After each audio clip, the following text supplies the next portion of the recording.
তুমি এখনো বেনামাজি, এখনো সকালবেলা তুমি ঘুমাও, এখনো তুমি আল্লাহকে ভুলে আছো, এখনো তোমার কাছে তওবার কথা তোমার চিন্তাতে আসে নাই।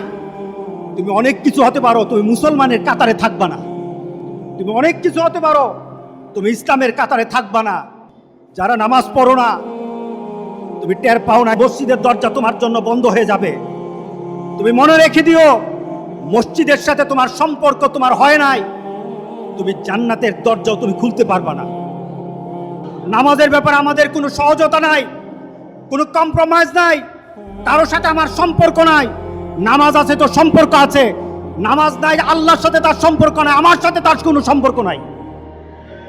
আপনি ঘোষণা দেন, পরিবেশ সুন্দর হয়ে যাবে, তওবা কবুল হবে, আল্লাহ আমাদেরকে রক্ষা করবেন, আল্লাহ আমাদেরকে রক্ষা করবেন ইনশাআল্লাহ।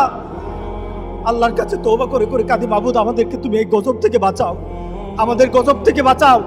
আল্লাহ যেন সবাইকে হেফাজত করে, আল্লাহ যেন সবাইকে হেফাজত করে। নামাজ যারা পড়ে না, ঘাড় ধরে ধরে তাদেরকে আনেন। কেন নামাজ পড়বা না? তুমি মুসলমান, এই মুহূর্তে তুমি আমরা এক কাতারে দাঁড়াই। এটা যদি আপনার সন্তান হয়, ধরেন নামাজ পড়তে আসো। মুহাম্মদ সাল্লাল্লাহু আলাইহি সাল্লামের কথা কঠিন ছিল নামাজের ব্যাপারে। রাসূল সাল্লাল্লাহু আলাইহি সাল্লাম বলেছেন, তোমার সন্তান 7 নামাজ শিখাও, তোমার সন্তান 10 নামাজ না পড়লে তার পিটাও।